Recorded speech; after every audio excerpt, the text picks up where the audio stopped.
Takwa kepada Allah Subhanahu wa ta'ala.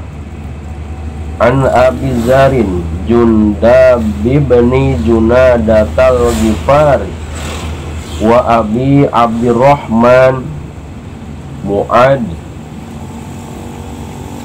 bin Jabalin radhiyallahu anhuma an Rasulillahi sallallahu alaihi wasallam annahu qala ittaqillaha haitsuma kunta wa atbi'is sayyi'atal hasanata tamhuha wa khaliqin nasa bi khuluqin hasanin. Abu Zar Jundab ibnu Junadah al-Ghifari dan Abdurrahman Mu'adz ibnu Jabal radhiyallahu an meriwayatkan bahwa Rasulullah Shallallahu Alaihi Wasallam telah bersabda, bertakwalah kamu di mana saja kamu berada, iringkanlah kejelekan dengan kebaikan, maka kebaikan akan menghapusnya, dan berakhlaklah kepada manusia dengan akhlak yang baik. Hadis riwayat Tirmidzi dan dia mengatakan hadis hasan. Dalam salinan lainnya hasan sahih. Abu Zar al-Ghifari dan Mu'adz ibnu Jabal radhiyallahu anhu. Ibu Abu Zar telah ditanya tentang ibadah Abu Zar. Abu Zar ialah periwayat hadis ini.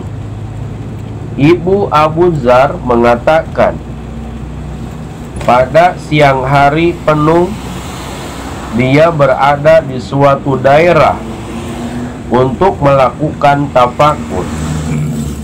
Diceritakan oleh Sufyan Tsauri radhiyallahu an bahwa Abu Zar telah datang ke suatu tempat dan orang-orang menjemputnya.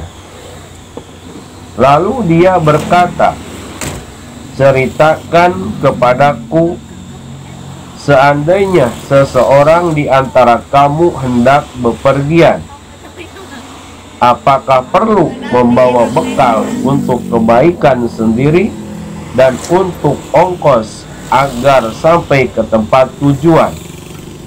Mereka berkata, ya, orang tersebut perlu membawanya.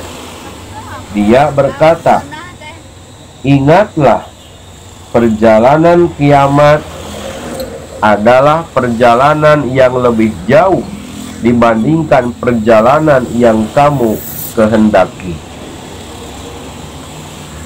Oleh sekarang itu, ambillah apa-apa yang akan menjadi kebaikan bagi kamu. Mereka berkata, apakah itu? Dia berkata, berhajilah kamu untuk menghilangkan perkara-perkara yang sangat membingungkan nanti. Berpuasalah kamu pada siang hari yang sangat panas untuk menghilangkan rasa haus di hari kebangkitan nanti. Sholatlah kamu pada waktu tengah malam sebanyak 2 rakaat untuk menghilangkan ketakutan di alam kubur nanti. Berkata, baiklah kamu atau diamlah dari berkata jelek, sebab satu kalimat kebaikan yang kamu ucapkan atau satu kalimat kejelekan yang tidak kamu ucapkan menghilangkan rasa bingung ketika wukuf pada hari yang besar. Sedekahlah kamu dengan berhartamu, semoga kamu selamat. Jadikanlah dunia ini 2 majelis, majelis yang satu untuk mencari yang halal, dan majelis yang lainnya untuk mencari akhirat. Janganlah kamu mendatangi tempat yang ketiga, yaitu yang tidak mudarat kepadamu dan tidak pula bermanfaat bagimu.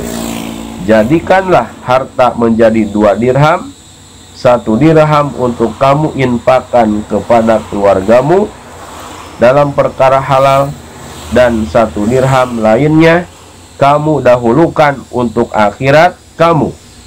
Janganlah menginfakannya kepada hal yang tidak mudarat kepadamu dan tidak pula manfaat kepadamu. Pikirlah nasihat yang mulia ini, nasihat dari Abu Dzar radhiyallahu an. Diriwayatkan dari Anas ibnu Malik, sesungguhnya Muaz ibnu Jabal radhiyallahu an telah menghadap kepada Rasulullah sallallahu alaihi wasallam, dan Rasulullah sallallahu alaihi wasallam bersabda, "Bagaimana kamu berada di waktu pagi?" Dia berkata, "Saya berada pada waktu pagi dalam keadaan beriman kepada Allah." Beliau sallallahu alaihi wasallam bersabda, "Setiap ucapan harus ada saksi atas kebenarannya, dan setiap kebenaran ada hakikatnya. Lalu apa saksi atas kebenaran ucapanmu tersebut?" Dia berkata, "Tidaklah aku berada di waktu pagi sama sekali, melainkan aku menduga bahwa aku belum tentu berada pada waktu sore. Dan tidaklah aku berada pada waktu sore sama sekali, melainkan aku menduga bahwa aku belum tentu berada pada waktu pagi. Dan tidaklah aku melangkah dengan 1 langkah, melainkan menduga bahwa aku belum tentu dapat mengikutinya dengan langkah yang lainnya. Seolah-olah aku melihat tiap-tiap umat berlutut, tiap-tiap umat dipanggil untuk melihat buku catatan amalnya, dan tiap-tiap umat disertai nabinya, dan berhala-berhala yang mereka sembah selain Allah. Seolah-olah aku melihat siksaan ahli neraka dan pahala ahli surga." Nabi SAW bersabda, "Sungguh kamu benar-benar telah makrifat, maka tetaplah kamu demikian."